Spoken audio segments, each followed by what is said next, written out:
Residential project हो या commercial project हो या फिर इंडस्ट्रियल प्रोजेक्ट हो, तो वहाँ पर आप आरसीपी का नाम सुने होंगे कि आरसीपी ड्राइंग क्या होती है। एक्चुअली आरसीपी ड्राइंग क्या होती है? आरसीपी ड्राइंग एक रिफ्लेक्टिव ड्राइंग होती है कि हमारा जो जब हमारा फाइनल बिल्डिंग तैयार हो जाएगा, तो हमारा रिफ्लेक्टिव सीलिंग प्लान किस तरीके से दिखेगा। तो अगर कोई भी इंडस्ट्रियल प्रोजेक्ट हो या रेसिडेंशियल प्रोजेक्ट हो, तो हमें वहाँ पर क्या है ना, आरसीपी के अकॉर्डिंग वर्किंग करना होता है। एक हमारा लेआउट होता है, जिसका लेआउट होता है हमारा एक, और एक होती है हमारे पास RCP drawing. Actually RCP drawing क्या होती है? कोऑर्डिनेशन ड्राइंग होती है, जहाँ पर सीलिंग में ये चीज़ दिखाई जाती है कि वहाँ पर हमारा इंडोर यूनिट कौन से आ रहा है, डिफ्यूज़र, ग्रिल और लाइटिंग कहाँ पर आ रही है। तो हमें इन सब पॉइंट की डिटेल क्या है, हमें आरसीपी ड्राइंग में मिल जाती है। और आरसीपी ड्राइंग हमारे लिए बहुत ज़्यादा इम्पोर्टेंट होती है, क्योंकि इसके अंदर जो डिटेल होती है, हमें उसी के अकॉर्डिंग वर्किंग करना पड़ता है। बाकी जो हमारी लेआउट ड्राइंग होती है, उसके अकॉर्डिंग हमें काम नहीं करना पड़ता है, हमें काम ओनली आरसीपी के अकॉर्डिंग ही करना चाहिए। क्योंकि आरसीपी ड्राइंग जो बनती है, वो एक कोऑर्डिनेशन से प्रॉपर एक कोऑर्डिनेशन से बनती है। तो आप आरसीपी ड्राइंग, अगर आप इंडस्ट्रियल प्रोजेक्ट हो या कमर्शियल हो, तो आपने आरसीपी के साथ अगर आप काम करोगे, तो आपको कोई प्रॉब्लम फेस करनी पड़ेगी, जो मैं आज आपको बताता हूँ। जैसे कि आरसीपी ड्राइंग के अकॉर्डिंग हम यहाँ पर जाते हैं, तो एक मशीन है यहाँ पर ये, और आप इस मशीन को देख सकते हो। तो ये जो मशीन है हमारी, ये मशीन है ये। तो इस मशीन में यहाँ पर क्या है, जैसे इसकी डायरेक्शन है, ये इसकी एयर फ्लो की डायरेक्शन है, और एक पर्टिकुलर एंगल पे क्या है, रोटेट है। मतलब ये अगर आप प्लान में देखोगे, तो प्लान में क्या है, यहाँ पर ये स्ट्रेट नहीं है। तो ये यहाँ पर एक ये पर्टिकुलर एंगल पे क्या है, रोटेट है। अब ये पर्टिकुलर एंगल पे रोटेट है, तो हमें इसे किस तरीके से इरेक्शन करना है। अब क्या होता है, नॉर्मली क्या होता है, हम कोई भी मैन पावर जाती है, फास्टनर 4 फास्टनर लगा के मशीन को हैंग कर देती है रेफरेंस पॉइंट लेकर के। ईज़ी, वहाँ पे कोई प्रॉब्लम नहीं आती, वहाँ पे कोई दिक्कत नहीं आती, ईज़ी मशीन इरेक्शन हो जाती है। लेकिन यहाँ पर क्या प्रॉब्लम आती है, यहाँ पर जैसे कि यहाँ पर एक लाइट है, आप यहाँ पर क्या है ना, एक लाइट का पॉइंट देख सकते हो। ये एक लाइटिंग का पॉइंट है, और ये हमारी इंडो यूनिट है, कैसी तैसी है। और यहाँ पर क्या है, मैं आपको एक चीज़ और बता देता हूँ, और ये हमारी क्या है, डक्ट है। ये यहाँ पर क्या है, डक्ट जा रही है।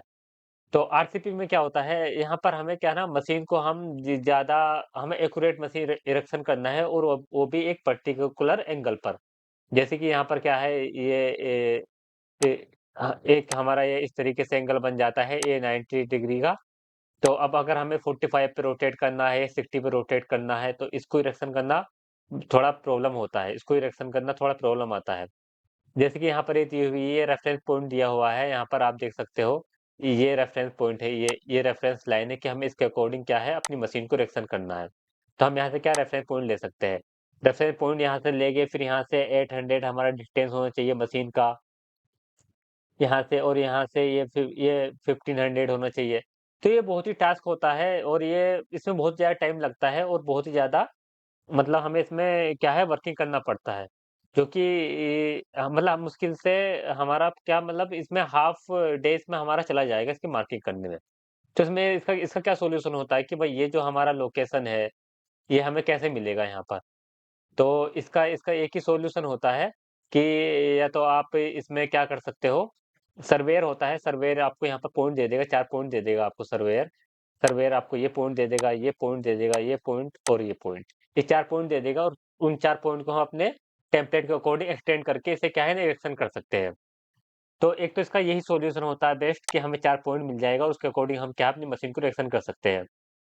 उसकी डायरेक्शन सेम यही होनी चाहिए। अगर हम इसमें सर्वेयर हमें पॉइंट नहीं देता है, तो बड़ी प्रॉब्लम होती है इस तरीके से डायरेक्शन लगाने की। मतलब वहाँ पर हम परफेक्टली इस तरीके से इरेक्शन नहीं कर पाएँगे। जैसे आरसीपी में लुक आना चाहिए, इस तरीके से रियल में जब हम इरेक्शन करेंगे, तो रियल में ये लुक नहीं आएगा। तो इसलिए हमें इसे सर्वेयर के अकॉर्डिंग जो मार्किंग देता है, तभी हमें इस मशीन को क्या है ना, इरेक्शन करना पड़ता है। तो ये एक बहुत ज़्यादा यूज़फुल पॉइंट है आरसीपी ड्राइंग में। और मैं यहाँ पर आपको दिखाता हूँ कि जैसे ये ग्रिल है, यहाँ पर इसका हम रेफरेंस पॉइंट ले लेंगे यहाँ से। ये यहाँ से हम इसका रेफरेंस पॉइंट ले लेंगे। अब मैं जैसे इसकी डिस्टेंस मेज़र करता हूँ, मैं इसकी डिस्टेंस यहाँ से, और ये कहाँ से है? मैं इसकी डिस्टेंस यहाँ से मेज़र कर लेता हूँ। जैसे कि ये है 1860 है। तो इतनी डिस्टेंस हम यहाँ से ले लेंगे एक रेफरेंस पॉइंट, और दूसरा रेफरेंस पॉइंट क्या है, हम दूसरा इसका रेफरेंस पॉइंट यहाँ से मेज़र लेंगे हम। और दूसरा रेफरेंस पॉइंट, जैसे कि ये लाइन है, यहाँ पर एक लाइन ये है, और एक लाइन ये है। तो 919 mm यहाँ से तो हमें 2 एक्सिस मिल गई है। अब दोनों एक्सिस से हम रेफरेंस पॉइंट लगा करके ये हम ग्रिल लगा सकते हैं। लेकिन क्या है ना, ये तो ईज़ी है लगाना। अभी यहाँ पर क्या दिक्कत है हमें, ये है प्रॉब्लम क्या आती है यहाँ पर है कि ये जो हमारा एंगल है, इसे किस एंगल पे हमें इसे इरेक्शन करना। अब जैसे कि ये एंगल दे दिया है, ये सीधा कैसा आएगा, ये इसका एंगल सीधा कैसा होना चाहिए, इस मशीन का किस तरीके का एंगल सीधा होना चाहिए, तो इन बातों का हमें ध्यान रखना पड़ता है। और ये सब डिटेल हमें आरसीपी ड्राइंग में मिलती है और उसके लिए हमें एक पर्टिकुलर सर्वेयर हमें मार्किंग देता है, उसके अकॉर्डिंग हमें इरेक्शन करना पड़ता है, तभी क्या है ना हमारी ये मशीन परफेक्ट इरेक्शन हो पाएगी, अदरवाइज़ ये हमारी मशीन परफेक्ट इरेक्शन नहीं हो पाएगी। तो ज़्यादा कमर्शियल रेसिडेंस में देखने को नहीं मिलता है ये, कमर्शियल इंडस्ट्री में इस तरीके से मशीन की डायरेक्शन देखने को मिलती है। और ये मशीन इस तरीके से डायरेक्शन करके क्यों लगाई जाती है? ये इसलिए लगाई जाती है कि मतलब जो भी पर्सन है पर्टिकुलर उसे प्रॉपर एयर फ्लो हो सके और हमारा जो यहाँ पर है मतलब एयर का सर्कुलेशन बेहतर वे से हो सके, इसी वजह से इन डायरेक्शन में मशीन को लगाया जाता है। तो ये कि यही एक इंजीनियरिंग कहलाती है कि हमें किस तरीके से अपने प्रोजेक्ट को एग्जीक्यूशन करना है, किस तरीके से उसे डिज़ाइन किया गया है, ताकि हमारा एयर फ्लो में कोई प्रॉब्लम ना आए और वहाँ पर प्रॉपर ह्यूमन कम्फर्ट हो सके। तो ये था इसका रोटेशन के बारे में मैंने बताया आपको कि इसका इस तरीके से रोटेशन ले सकते हो और ये ड्राइंग है यहाँ पर इसकी ये ग्रिल है, ये ग्रिल भी हमें क्या है ना आरसीबी जहाँ पर आ रही है वहीं पर लगाना है। अब जैसे कि देखो यहाँ पर क्या जिप्सम है 2.2 मीटर का ये जिप्सम लेवल है, ये जिप्सम का फॉल्स सीलिंग है और ये दूसरी अदर टाइप की फॉल्स सीलिंग है यहाँ पर बनी हुई, ये ग्रिड फॉल्स सीलिंग बनी हुई है। तो अब यहाँ पर क्या है ना डिफरेंट डिफरेंट फॉल्स सीलिंग होती है तो ये भी एक प्रॉब्लम आता है। अब देखो मशीन हैंगिंग डिटेल किस तरीके से मशीन हैंग करना है, यहाँ पर ये दिया हुआ है। इसका सेक्शन ड्राइंग भी यहाँ पर दिया हुआ है, तो मतलब हम सेक्शन ड्राइंग भी यहाँ पर रीड कर सकते हैं, बीओडी क्या है डक्ट का, तो इसे भी हम देख सकते हैं यहाँ पर सेक्शन ड्राइंग को। तो ये और देखो यहाँ पर ये डायरेक्शन चेंज है, ये सब डायरेक्शन है, इन्हें डायरेक्शन में हमें इनको लगाना है। तो हमें आरसीपी ड्राइंग में बेसिकली यही हमें ध्यान रखना पड़ता है कि हमारी मशीन की लोकेशन कहाँ पर है और डक्ट डिफ्यूज़र और ग्रिल हमारा कहाँ पर जा रहा है। तो यही हमें इम्पोर्टेंट पॉइंट यही हमारा रहता है। तो अब मैं आपको इसका लेआउट दिखाता हूँ। तो ये है ये है इसका लेआउट। अब देखो इसका जो लेआउट है ये यहाँ पर इसका लेआउट है।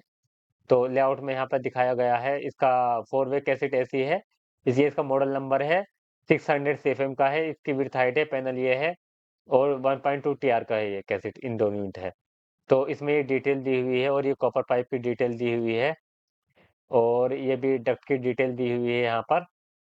तो ये डिटेल आप देख सकते हो और ये यहाँ पर डक्ट गया हुआ है। तो ये मतलब ये क्या है ना ये लेआउट है यहाँ पर हमारा कौन सी मशीन कहाँ पर लगी हुई है, कितने उसका कैपेसिटी है, 4 वे है या कॉम्पैक्ट एसी है। अब देखो जैसे कि यहाँ पर क्या है ये कॉम्पैक्ट कैसेट यूनिट है जो कि इसका साइज कम कर दिया गया है। तो यही इसमें डिफरेंस रहता है। और तो आरसीपी ड्राइंग और लेआउट में ये डिफरेंस रहता है। तो हमें दोनों ड्राइंग को लेकर के वर्किंग करना होता है और अपने प्रोजेक्ट को एग्जीक्यूशन करना होता है। तो इस बात का हमें खास ध्यान रखना पड़ता है एज ए एग्जीक्यूशन इंजीनियर। और तो यही था आज की वीडियो में। तो मैंने आपको ये बेसिक डिटेल बताया कि आरसीपी ड्राइंग किस तरीके से रीड करते हैं, लेआउट ड्राइंग को किस तरीके से रीड करते हैं। आगे भी मैं ऐसी वीडियो बनाऊंगा और ऐसी वीडियो के लिए आप मुझे लाइक शेयर सब्सक्राइब जरूर करना। अगर आप लाइक शेयर सब्सक्राइब करते हो तो मुझे मोटिवेट मिलता है कि मैं आपके लिए एचपीएससी इंडस्ट्री से जुड़े वीडियो लेकर के आपके पास लेकर के आऊँ ताकि आपको इन्फॉर्मेशन मिल सके और आपको इन फ्यूचर कोई प्रॉब्लम ना आए।